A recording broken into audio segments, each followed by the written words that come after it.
안녕하세요. 저는 30대 여성이며 현재 서울시 강남구에 거주 중입니다. 남편과 이혼한 지는 3년 조금 넘었고 좋은 사람을 만나 재혼해서 잘 지내고 있어요. 전 남편이 하도 괴짜반이어서 똥차 가고 벤츠 온다는 말을 뼈저리게 느끼고 있습니다.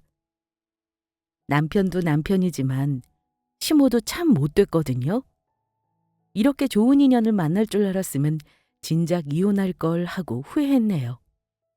참으로 웃긴 집안이라 이혼하고 재혼한 뒤에도 저를 찾아와서 괴롭힐 정도면 말 다 한 거 아닌가요?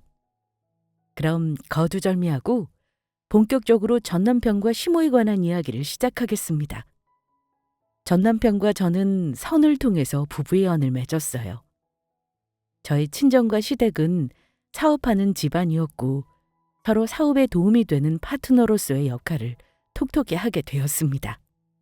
사실 처음에는 집안의 소개로 남편을 만났지만 몇 번 만나다 보니 말도 잘 통하고 저랑 잘 맞더라고요. 외모도 제가 좋아하는 스타일이었고요. 남편 역시 제가 이상형에 가깝다며 마음에 들어 했습니다. 그렇다 보니 자연스럽게 호감이 쌓이면서 결혼으로 이어지게 되었어요. 그리고 이때부터 저의 10월도 지옥이 시작되었습니다. 나왔다. 저번에 지어준 약 떨어질 때 된 것 같아서 미리 지어왔다. 잘 챙겨 먹고 있지? 이거 몸에 좋다니까 잊지 말고 하루에 2번 꼬박꼬박 챙겨 먹어라. 네, 어머니. 그런데 이 속옷은 뭐예요? 그거 아들 낳게 해준다니까 잊지 말고 일주일 동안 꼭 착용해라. 네? 아니, 이거 누가 입던 것 같은데. 입던 거면 어때? 아들 낳게 해준다는데. 그 속옷 주인이 아들 몇 명이나 낳았는 줄 알아? 무려 줄줄이 3명이나 낳았단다. 다 그 속옷 입은 덕이라고 하길래 겨우겨우 얻어왔지. 지금은 그게 뭐냐 미신이다 뭐라 하겠지만 해서 나쁠 게 뭐 있니? 속은 셈 치고 한번 입어봐. 혹시 알아? 떡두꺼비 같은 아들을 낳게 해줄지. 아들 낳게 해주는 좋은 기운 들어있으니까 빼먹지 말고 입어. 알았지? 정 내키지 않으면 네가 입은 속옷 위에 입어도 된다더라. 네? 아무리 그래도 누가 입던 건데. 아이, 그게 무슨 소용이야. 어차피 깨끗하게 세탁한 거구만. 그렇게 까탈스럽게 가릴 것 없다. 아들 안 낳을 거야? 이런 노력도 없이 귀한 손주를 어떻게 얻으려고? 시모는 손주 사랑이 과한 사람이었습니다. 결혼 전에 이런 기색이 있었다면 진지하게 결혼을 고려했을 거예요. 정말 이렇게까지 지독하게 굴 줄은 몰랐는데 결혼하고 나니까 혀를 내두를 정도로 손주 타령이 어마어마했습니다. 아들 셋 낳은 사람의 물건이라면 헌 것이든 뭐든 죄다 얻어와서 제게 주며 착용하라고 했고 좋은 기운이 있는 곳이라면 어떻게든 끌고 가려고 용을 썼어요. 임신 잘 되게 도와주는 약은 기본이고 말도 안 되는 온갖 미신들을 다 갖다 붙였습니다. 하지만 시모가 아무리 애를 써도 우리 부부에게 아이는 찾아오지 않았어요. 이렇게나 스트레스를 주는데 아이가 들어설 리가 없죠. 솔직히 저는 임신에 관한 집착이랄까 그런 게 전혀 없었습니다. 하늘에서 주시는 선물인 만큼 주면 주시는 대로 감사하게 생각하고 있었어요. 왜 임신이 안 되지? 조급해하거나 전전긍긍하지 않았습니다. 그저 자연스럽게 때 되면 생기겠지라는 생각으로 마음 편히 있었거든요. 그런데 시모가 이렇게 난리통을 치면서 하루가 멀다고 임신 소식을 물어대니 슬슬 쫓기는 기분이 들었습니다. 시모는 뭐 말할 것도 없었고요. 너 내가 지어준 약 잘 챙겨 먹고 있는 거니? 아들 셋 낳았다는 사람의 속옷. 저번에 내가 얻어준 귀한 속옷 말이야. 그거 꼬박꼬박 입고 있니? 그럼요. 어머님이 꼭 해야 한다고 하셔서 착용하고 있고 약도 잘 챙겨 먹고 있어요. 아니, 그런데 왜 소식이 없어? 이렇게나 노력했으면 소식이 있어야 할 거 아니야. 좋은 기운이랑 기운은 다 갖다 바치는데 임신 하나를 못해? 너 혹시 어디 이상 있는 거 아니니? 결혼 전에 건강검진까지 싹 해서 아무 이상 없었는데 애가 안 들어서는 거야? 불길하게. 아무 이상 없어요. 어머님이 하도 걱정하셔서 결혼하고 또 검사했고 그때 검진 받은 결과 직접 보셨잖아요. 그게 언제적인데? 아무래도 안 되겠다. 다시 한번 가서 검사해 놓은 수밖에. 아휴, 사람 일이란 게 한치 앞을 모르는 거야. 그때는 아무 이상 없었겠지만 시간 지나서 이상이 생겼을 수도 있잖아. 너 내일 당장 나랑 병원에 좀 가자. 결혼한 뒤로 숱하게 이상한 미신을 강요하고 멋대로 이리저리 끌고 다니며 저를 괴롭혔지만 어느 정도는 참을만 했습니다. 그런데 저한테 무슨 문제가 있는 듯 이상한 눈초리로 보는 건 정말 못 참을 정도로 기분이 나빴어요. 시모가 하도 난리를 쳐서 검사만 몇 번을 받았는지 모릅니다. 툭 하면 병원 가서 검사하고 또 검사하고. 그래놓고 임신 안 되면 무슨 이상이 있는 거라고 사람을 달달 볶아대니까 이쯤에서 한계점에 도달하더라고요. 막말로 본인 아들한테 문제가 있을 수도 있는데 늘 저만 검사하니까 답답하기도 했습니다. 그래서 몇 번은 왜 저만 검사하냐고 남편한테 이상이 있을 수도 있는 거 아니냐 묻기도 했어요. 저는 검사할 때마다 매번 아무 이상이 없다고 나왔으니까요. 그랬더니 시모는 그럴 리가 없다며 노발대발하기만 했습니다. 정말 이상 없다니까요. 어머니, 올해 들어서 검사만 몇 번인 줄 아세요? 이 정도면 멀쩡한 거죠. 그리고 이런 건 저만 검사할 게 아니라 남편도 같이 해야 하는 거잖아요. 왜 매번 저만 검사해요? 결과는 늘 똑같이 나오는데. 뭐가 어째? 어머, 너 아주 큰일 날 소리를 하는구나. 우리 아들이 검사를 왜 받아? 아무 이상 없이 멀쩡하기만 한데. 누가 뭐라고 해도 내 아들은 내가 잘 알아. 조금의 이상도 없이 아주 건강하다. 내가 자신할 수 있어. 그런 애한테 검사는 무슨? 안 그래도 일하느라 바쁜 애한테 그런 막말을 내뱉고 싶니? 하여간 뭐 하나 제대로 잘하는 게 없어. 그걸 내주라고 하는 거니? 자고로 여자란 남자가 밖에서 마음 편히 일할 수 있게 도와줘야지. 검사다 뭐다 귀찮게 굴고 신경 쓰이게 하면 어쩌자는 거야. 그것도 아무런 이상 없는 애한테. 네가 몸 관리 제대로 안 한 걸 왜 우리 아들한테 떠넘기려 들어? 다시는 그딴 소리 입에 올리지도 말아라. 말이 씨가 된다는 거 몰라? 어디 재수없게. 무슨 이상이 있어도 다 저한테만 있는 거고 본인 아들은 곧 죽어도 별 이상이 없다고 우기는 시모. 괜한 싸움 되기 싫어서 그냥 넘기기도 했지만 지긋지긋한 검사와 닭달에 지칠 대로 지쳐서 시모한테 제대로 대든 적도 있습니다. 그랬더니 가정교육 운운하면서 더 난리를 치더라고요. 가만히 있는 우리 부모님까지 욕보이면서 말입니다. 이런 일이 반복되니까 남편한테 도움을 청하기도 했어요. 혼자 감당하기 버겁다고요. 그랬더니 남편은 그저 무시하라는 말로 일관했습니다. 본인이 제 편 들고 나서면 시모는 더 난리칠 게 뻔하다고요. 조금 서운하기는 해도 남편 말이 틀린 건 아닙니다. 시모 성격을 아는 이상 어떻게 나올지 불보듯 뻔했어요. 그래서 남편은 별다른 행동을 취하지 않았고 가끔 시모의 닭달을 피할 수 있게 도와주는 정도였습니다. 그러던 어느 날이었어요. 진짜 웬만한 거는 다 참고 견디던 제가 도저히 참을 수 없는 순간이 오고 말았습니다. 시모가 어디서 이상한 걸 듣고 와서는 제게 말도 안 되는 짓이라고 강요했어요. 그건 바로 굿이었습니다. 어머니, 제발 적당히 좀 하세요. 굿은 무슨 굿이에요. 그동안은 하도 손주를 원하시니까 그 마음 이해해서 그냥저냥 맞춰드렸지만 굿은 아니에요. 이건 정말 아니라고요. 뭐가 아니라는 거야? 굿이 뭐가 어때서? 별것도 아닌 거로 유난 떨기는 남들도 다 이러고 살아. 몰래 쉬쉬하면서 굿이고 뭐고 다 하는 거라고.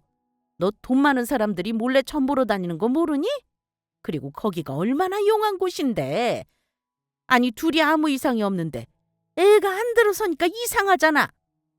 그래서 내가 직접 찾아가서 물어봤더니 안 좋은 기운이 맡고 있어서 그렇단다. 그걸 다 걷어내야 임신이 된다잖니. 너한테 돈 내라고 하는 것도 아니고 내가 다 알아서 한다는데 뭐가 싫다는 거야. 아이 됐고 너는 그냥 와서 가만히 앉아있으면 된다. 이게 다 우리 집안과 너를 위한 일이니까 참말 말고 시키는 대로 해. 글쎄 싫다니까요. 여태 하라고 하시는 거 군말 없이 했잖아요. 굿은 정말 싫어요. 하다 어떻게 굿까지 하라고 하세요. 나쁜 기운이고 뭐고 과학적으로 증명된 게 아니잖아요. 병원에서 아무 이상 없다는 거 확인하셨으면서 무슨 굿이에요. 거짓된 말에 혹하시면 안 돼요. 그거 다 거짓말이잖아요. 세상 천지에 굿해서 임신되는 게 어디 있어요? 아니 왜 없어? 네가 몰라서 그렇지 거기가 얼마나 대단한 곳인데. 너 하나 때문에 겨우 예약해서 며칠을 기다린 건데 안 하기는 뭘 안 해. 돈 많고 잘 나가는 사람들 입에 오르내리는 곳이야 거기가. 그 정도면 신발이 어느 정도 감이 안 와? 얼마나 용한 곳인데 얘가 정말 왜 이래? 하라는 대로 할 것이지 뭐 이리 말이 많아? 얘 이런 시어머니가 어디 있니? 네가 신경 쓸 거 내가 대신 다 알아서 해주는데 고마워하지는 못할 망정 어디서 하기 싫다는 소리가 나와? 그거 한다고 너한테 큰일이 나는 것도 아니고 그냥 가만히 앉아있으면 되는 건데 그게 그렇게 어려워? 너 이러다 영영 임신 못해서 손주 못 안겨주면 어쩌려고 이래? 너 때문에 우리 집 대 끊기고 내 아들 인생 말아먹으라고? 내가 그 꼴을 어떻게 봐? 너한테 서탱권 같은 건 없어? 무조건 하는 거야 무조건. 나쁜 기운만 걷어내면 임신할 수 있다는데 당장 해야지. 네가 그렇게 절박한 마음이 없으니까 하늘에서 점지를 안 해주시는 거야. 알아? 정말 지긋지긋하죠? 그동안 시모 때문에 별 생쇼를 다 했지만 굿까지 하게 될 거라고는 생각도 못했습니다. 저는 시모만큼 임신에 목마르고 간절한 사람도 아니었어요. 저한테 무슨 문제가 있어서 그런 거다. 나쁜 기운이 몸을 감도고 있다는 둥 해괴한 소리를 해대며 가스라이팅을 하는데 정말 미치겠더라고요. 그래서 도저히 안 되겠다 싶어 남편에게 도움을 청하고자 했습니다. 그동안 도와달라고 했던 것보다 더욱 간절하게 제발 나 좀 도와달라고. 본인 엄마가 굿까지 버리려고 하니까 이딴 미친 짓 좀 말려달라고 부탁하려고 했어요. 그러나 사업으로 바쁜 남편은 집에 들어오는 날이 손에 꼽았고 얼굴 보는 건커녕 연락조차 어려운 상황이었습니다. 이쯤 되니 도무지 도움 청할 곳이 없더라고요. 까딱하다가는 구판에 끌려갈 판이었습니다. 그래서 최후의 수단으로 작게 짐을 꾸려서 친정으로 도망갔어요. 이때 너무도 극한 스트레스를 받아서 정신이 온전치 못했습니다. 그냥 시모가 꼴 보기 싫었고 상대하는 게 거북했어요.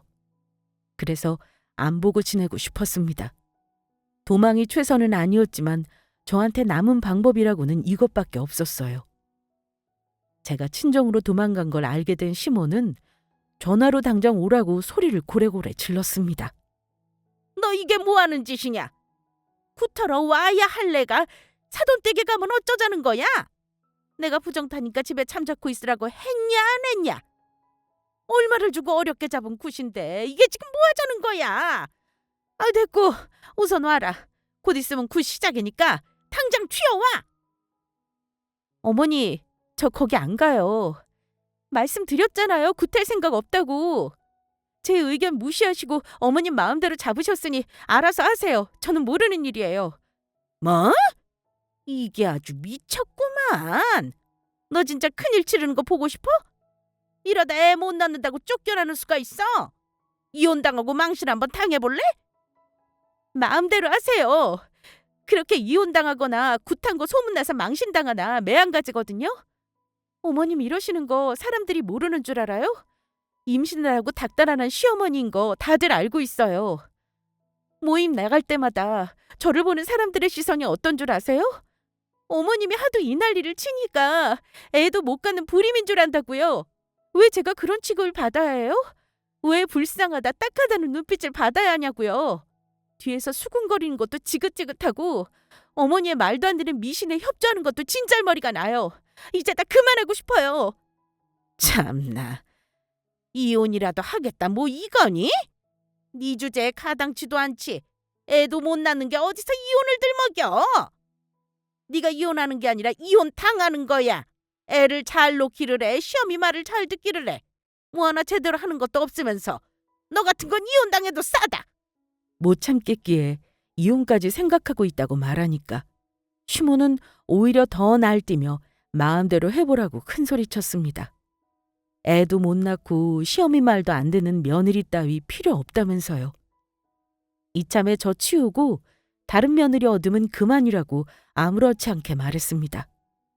그동안 저한테 무수히 많은 상처를 줬지만 이 순간까지도 못되게 구는 시모가 너무 미웠어요. 아주 조금은 제 말에 귀 기울여 줄까 기대를 걸어봤는데 역시나 시모는 그럴 사람이 아니었습니다.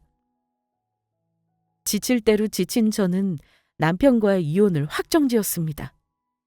이 일이 있고 나서 아무렇지도 않다는 듯 시모와 잘 지낼 자신도 없었고 무엇보다 남편이 적극적으로 제 편이 되어줄 것 같지도 않았어요.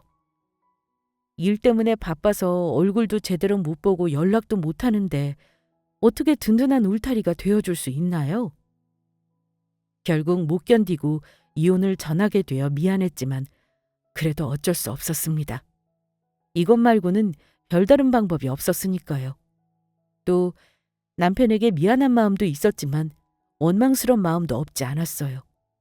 남편이 조금 더 제 편이 되어줬더라면 일이 이 지경까지 가지 않았을 겁니다. 바빠서 연락이 잘 안 되는 남편에게 이혼장과 제 신경이 담긴 손편지를 함께 담아서 보냈어요. 그리고 며칠 후 남편에게 연락이 왔고 제 뜻대로 이혼해 주겠다고 했습니다. 참 허무하더군요. 별다른 말 없이 원하는 대로 이혼해 주겠다니까 허탈했어요. 어떻게 해결해 보려는 노력도 없었고 이렇게 쉽게 날 놓아버리는 건가라는 서운함도 들었습니다. 고작 이런 사람인데 너무도 쉽게 날 놓아버리는 사람을 믿고 결혼한 건가 하는 마음에 헛헛하기만 했어요. 어렵사리 친정 부모님께 이혼 의사를 밝히고 이혼 준비에 들어갔습니다. 어차피 끝날 사이라며 하루빨리 정리하는 게 나으니까 시간 끌 것 없이 바로 협의 이혼을 준비했어요. 남편은 서로 좋게 마무리 짓자고 해서 비교적 힘들지 않게 이혼할 수 있겠구나 생각했는데 시모의 개입으로 징글징글한 소송까지 이어지게 되었어요. 시모는 저의 무능함으로 이혼하는 거니까 재산 분할이든 뭐든 한 푼도 줄 수 없고 오히려 본인들이 위자료를 받아야 한다는 입장이었습니다. 제가 먼저 이혼하자고 했으니까요. 그래서 저 역시 시모의 임신 집착으로 인한 스트레스와 정신적 타격에 관하여 주장했습니다. 병원 기록이며 뭐며 자료까지 증거로 첨부하면서요. 원만하게 끝낼 일을 시모 때문에 소송까지 벌이며 끈질기 시간을 보냈습니다. 무려 반년을 말이죠. 이때 두 팔 걷고 제 이혼 소송을 도와준 친구가 한 명 있었어요. 어릴 때부터 친하게 지낸 남자친구인데 본인이 아는 변호사를 소개해주며 적극적으로 저를 도와줬습니다. 그 친구도 사업하는 집안의 장남인데 최근 사업을 물려받고 정신없는 상황이었어요. 그런 와중에도 저를 도와준 친구에게 너무도 고마웠습니다. 사업 물려받고 정신없을 텐데 신경 써줘서 정말 고마워. 고맙기는 당연히 도와줘야지. 다른 사람도 아니고 네 일인데 만약 내가 이런 상황이면 너도 모른 척 안 할 거잖아.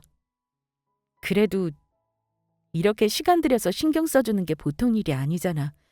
내가 이 은혜는 절대 잊지 않을게. 그래. 도장 찍고 그놈이랑 진짜 끝나면 그때 속 시원하게 뒤풀이나 하자. 그렇게 고마우면 비싼 밥 사주던가. 당연히 사줘야지. 내가 진짜 비싼 밥 사줄게. 너 아니었으면 많이 힘들고 막막했을 거야. 나한테는 네가 은인이나 마찬가지야. 어린 시절부터 한 동네에서 자랐고 부모님끼리 서로 아는 사이여서 친하게 지낸 친구. 이때 정말 막막하고 힘들었는데 친구 덕분에 어떻게 하면 좋을지, 뭘 해야 할지 제대로 길을 찾을 수 있었습니다. 지긋지긋한 소송으로 지쳐 있을 때마다 친구가 힘이 되어줬어요. 소송 문제로 친구와 자주 만나며 연락을 주고받았고 긴 싸움으로 지칠 때마다 웃고 웃으며 힘을 낼 수 있었습니다. 그러던 어느 날이었습니다. 남편으로부터 뜻밖의 연락을 받았어요. 죽어도 제3분 날이며 위자료 못 주겠다고 난리치더니 순순히 합의해 줄 테니까 적당히 받고 떨어지라고 했습니다. 여태 완강하게 나오다가 갑자기 왜 태도를 바꾼 거지? 의아스럽더라고요. 그래서 무슨 일 있냐고 물었더니 언제까지 소송하면서 시간만 보낼 수 없다고 본인이 알아서 해결했다고 하더군요. 저야 하루빨리 마무리 짓고 싶었으니까 잘 된 일이지만 너무도 찝찝했습니다. 남편이 그렇게 하겠다고 가만히 둘 심호가 아닌데 말이죠. 의심스러웠지만 남편 말대로 합의해 이혼하기로 도장을 찍었고 가까스로 이혼 소송을 마무리 지었습니다. 제 집안이 못 살지 않으니까 돈에 큰 욕심 없이 서로 원만하게 합의하고 마무리했어요. 돈 더 받으려다가 시모한테 발목 잡혀서 또 고생할지 모르니까 서둘러 이혼했죠. 그렇게 드디어 끝났다는 생각에 안도감을 가질 때였습니다. 문득 친구한테 연락이 왔는데 남편의 소식을 알려주더군요. 남편이 어떤 젊은 여자와 재혼하는데 이미 임신까지 한 상태라고요. 갑자기 태도를 바꿔서 이혼해 준 게 찜찜하다 했더니 역시나 이런 이유가 숨어 있었습니다. 저는 너무도 어이가 없어서 시댁에 찾아가 따졌어요. 이건 명백한 사기라고. 그동안 나 몰래 저지른 불륜을 숨기기 위해 황급히 이혼한 거 아니냐고 난리쳤습니다. 순순히 이혼 못 해준다고 고집 피우다가 갑자기 합의해준다고 해서 뭔가 이상하다 했어. 그럼 그렇지. 나 몰래 바람 피워서 임신한 여자랑 결혼할 생각에 서둘러 합의해준 거잖아. 그러면서 더 이상 시간 끌기 싫다고 알아서 합의하자고? 내가 어머님 성격을 몰라? 네가 그렇게 한다고 가만히 둘 사람이 아닌데 조용해서 뭔가 이상했거든. 그런데도 너랑 하루빨리 이혼하고 싶어서 모른 척 합의했어. 나한테 주는 돈이 그렇게 아까웠니? 네 내연녀가 임신한 게 빼도 박도 못할 불륜 증거니까 서둘러 합의한 거잖아. 그래서 뭐? 이미 이혼했으면 끝이지 이제 와서 뭐 어쩌자고 여길 찾아와? 결혼 생활 내내 어머님 때문에 내가 얼마나 힘들었는데 이혼 소송 하는 동안에도 지긋지긋해서 미쳐버리는 줄 알았어. 그런데 마지막까지 내 뒤통수를 쳐? 넌 나한테 조금의 미안함도 없는 놈이야. 그래서 직접 경고하러 왔어. 몰랐으면 몰랐지 안 이상 가만히 못 있어. 날 기만한 대가 톡톡히 치르게 해줄 거야. 이게 어디 와서 행패야? 네가 가만히 안 있으면 어쩔 건데. 애도 못 낳는 거 순순히 합의 이혼해줬으면 고맙습니다 할 것이지 어디서 큰 소리야. 이미 이혼했고 다 끝난 일이야. 네가 다시 둘 쑤신다고 뭐가 달라지는데? 이래봤자 너만 고생이고 너만 피곤해져. 괜히 요란 떨지 말고 조용히 입 닫고 지내라. 애 못 낳아서 이혼당한 거라고 어디 한번 소문 내볼까? 그럼 재혼이고 뭐고 다 물 건너갈 텐데 괜찮겠어? 정말 낯짝 한번 두꺼우시네요. 어떻게 이런 상황에서 저한테 협박하실 수 있으세요? 마음대로 하세요. 눈 하나 깜짝 안 할 테니까. 저도 가만히 안 있는다고 경고했잖아요. 저도 어머님처럼 소문 한번 내보죠 뭐. 위자료 주기 싫어서 소송으로 질질 끌다가 내연녀 임신하자 몰래 합의 이혼한 거. 사람들이 알면 어떨까요? 아마 얼굴 들고 다니기 힘드실걸요? 과연 네 생각대로 될까? 소문이라는 게 거품 같은 거야. 확실하지 않은 소문은 두리뭉실 흘러가다가 잠잠해지기 마련이라고. 너야 애 못 낳는 게 명백한 사실이지만 우린 달라. 이혼 소송 중에 애가 생긴 건데 이게 무슨 불륜이니? 어차피 이혼할 건데 뭐가 문제야. 결코 남들한테 손가락질 받을 일 아니다. 손주 좀 보고 싶어서 너한테 해먹은 것도 해도 얼만데. 이렇게 신경 쓰고 챙겨줘도 안 들어서던 애가 단번에 들어서는 거 보면 모르겠니? 그동안 내가 밑 빠진 독에 물 부은 거지. 넌 우리 집안에 아무짝에도 쓸모없는 애야. 남의 집 귀한 대 끊는 것보다 물러서는 게 훨씬 낫지 않겠어? 그게 그나마 우리를 위한 일이잖니. 그동안 내가 널 괴롭혔다고만 생각하지 말고 너 때문에 내가 고생한 걸 깨달아야 한다. 난 너한테 되려 사과받아야 할 입장이야. 그런데 여기가 어디라고 와서 행패니? 이제 이혼했겠다. 얼른 재혼해서 손주 볼 날만 손꼽아 기다리면 돼. 그러니 너는 경산한 집에서 그만 조치고 썩 물러가라. 아무리 이혼 소송 중이라고 해도 그때는 엄연히 법적으로 부부였어요. 명백한 불륜이라고요. 어머님이 제게 어떻게 하셨는지 모르죠? 남이 입던 팬티를 얻어서 입히질 않나. 한약이며 민간 요법에 구판까지. 어머님 때문에 겪지 않아도 될 일들은 수도 없이 겪었어요. 제가 얼마나 스트레스 받고 힘들었는데요. 그렇게 정신으로 힘드니 애가 들어설 여유가 있었겠어요? 제 탓하지 말고 어머님을 돌이켜보세요. 남편이 젊은 여자랑 불륜 저지른 거 배신감은 들지만 크게 화날 정도는 아니에요. 하지만 저를 기만하고 모욕한 건 절대 참을 수 없어요. 할 수 있는 모든 걸 동원해서 법적으로 대응할 테니 그리 아세요. 정말 어머님 말씀처럼 한 점 부끄러울 게 없다면 법적으로 아무런 대가가 없겠죠. 지독하게 뻔뻔한 시모에게 핏대를 세우며 경고했습니다. 결코 가만히 있지 않겠다고요.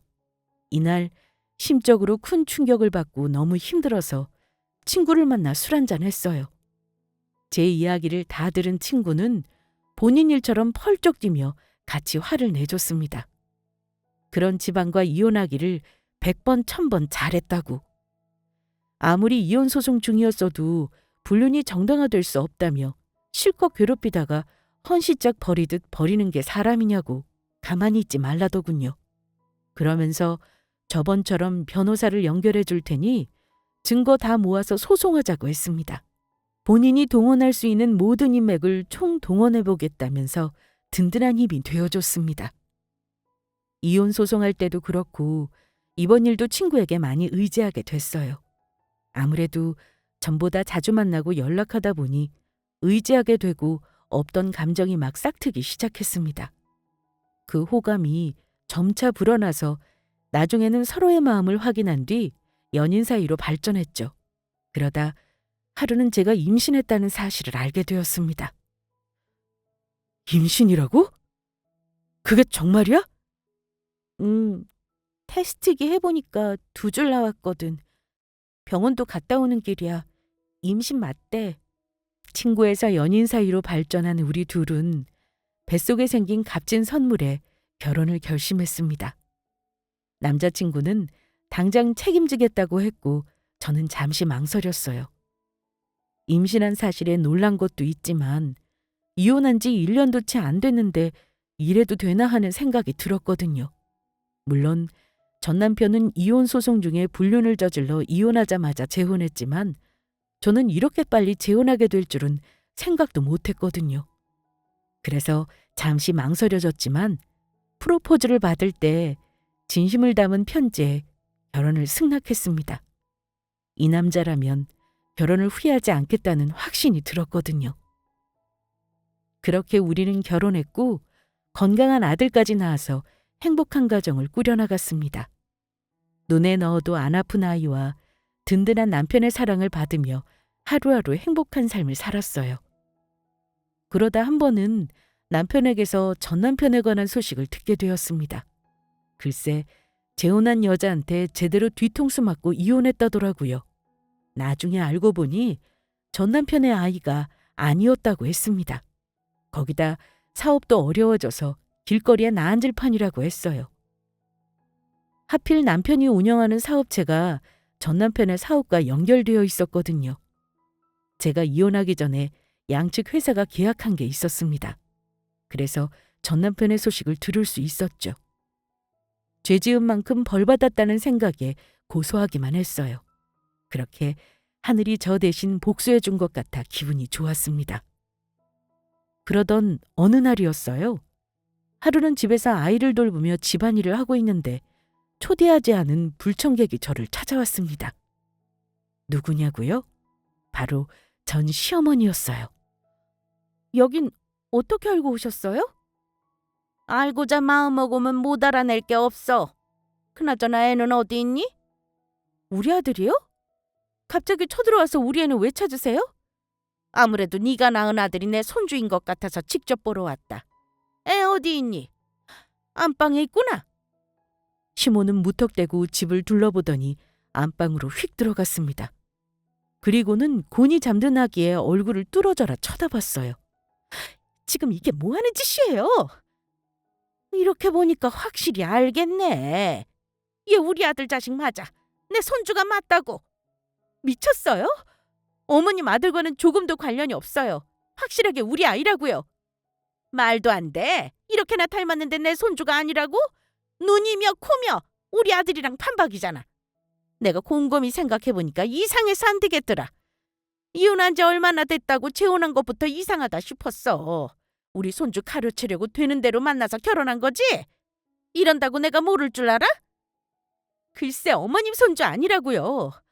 귀한 제 아들을 어디다 끼워 넣으세요? 본인 손주 맞나 아닌가 확인해 보려고 왔나 본데 정말 대단하네요. 이혼 후에도 이렇게 괴롭힐 줄은 몰랐어요. 이제 겨우 좋은 사람 만나서 아이 낳고 행복하게 지내고 있어요.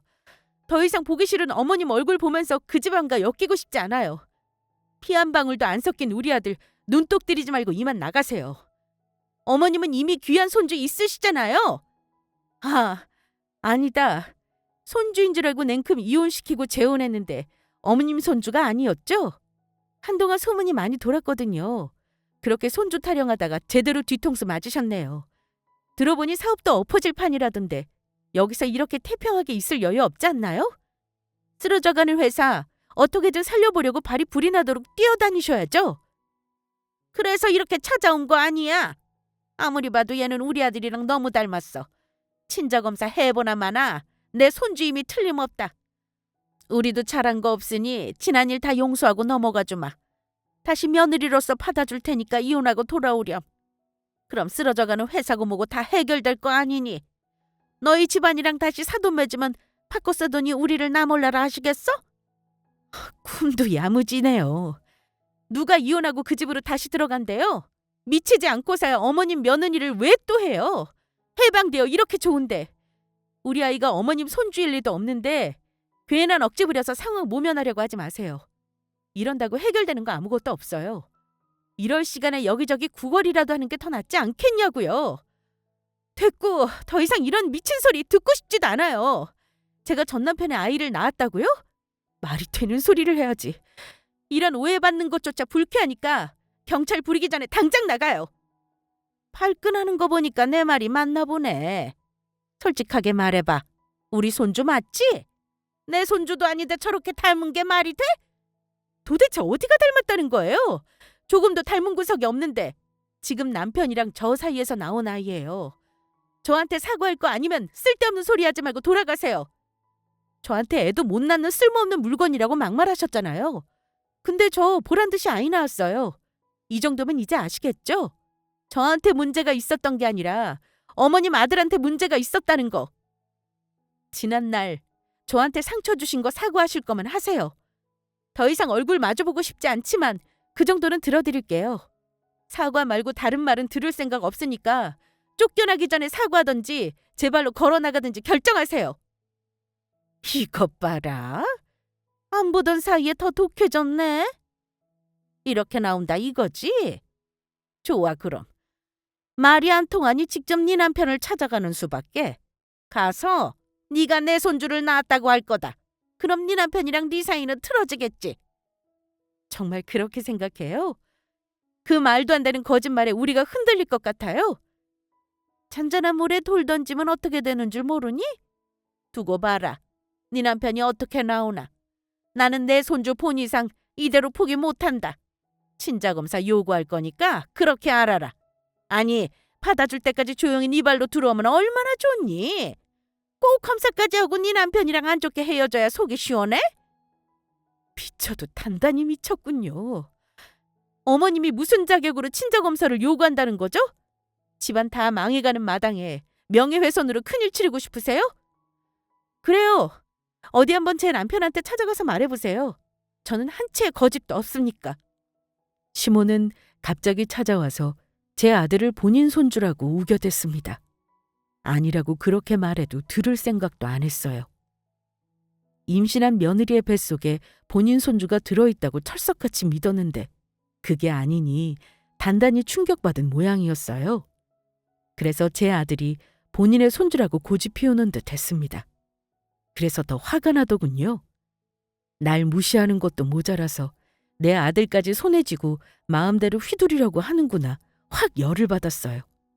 그래서 본때를 보여주려고 서둘러 남편에게 전화를 걸었습니다. 그러자 그 순간 남편이 퇴근해서 집에 들어왔죠. 시모와 대치하고 있는 저를 딱 보더니 무슨 일이냐고 물었고 저는 시모와 나눈 이야기를 남편에게 직접 들려줬습니다.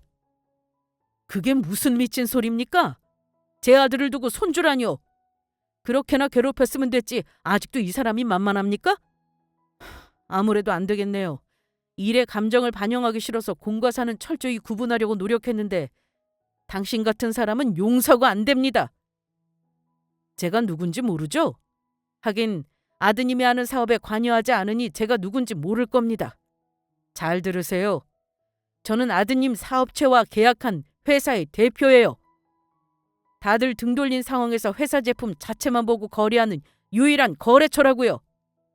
제가 물량 주문 다 취소하고 돈 회수하면 아드님 회사 손 쓸 수 없을 정도로 망가질 텐데 괜찮겠습니까?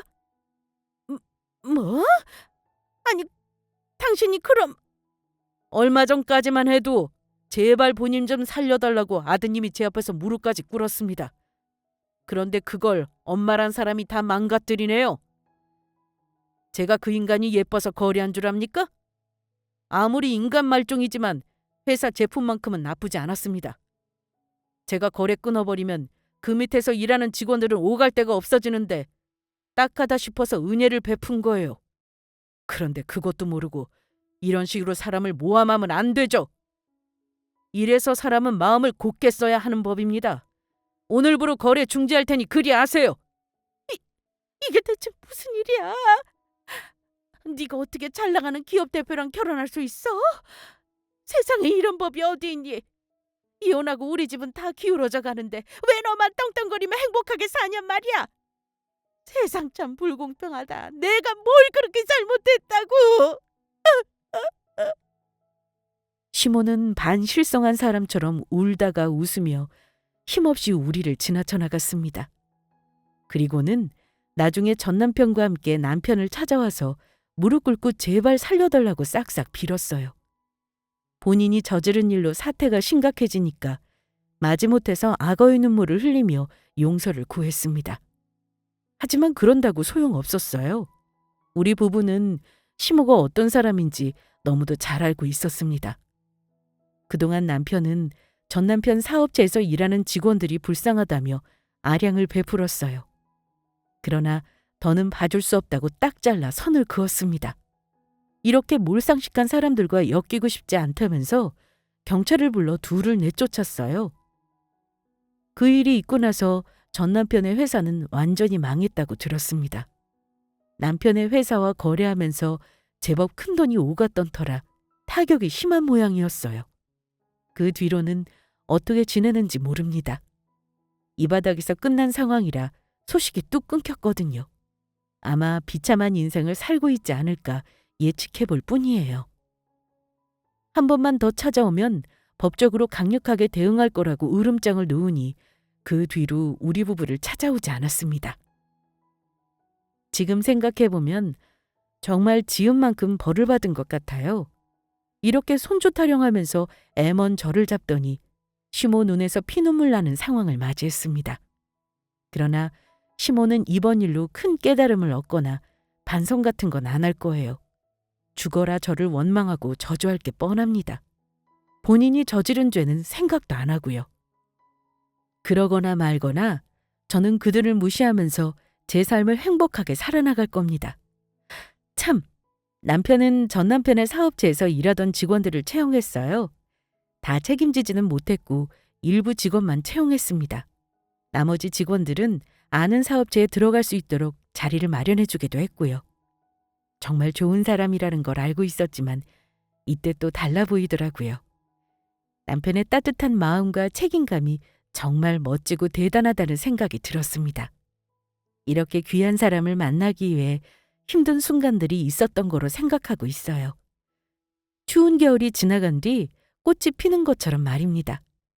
앞으로도 저는 남편을 내조하며 귀여운 아들과 함께 잘 지낼 겁니다. 그럼 지금까지 저의 긴 사연 들어주셔서 감사합니다.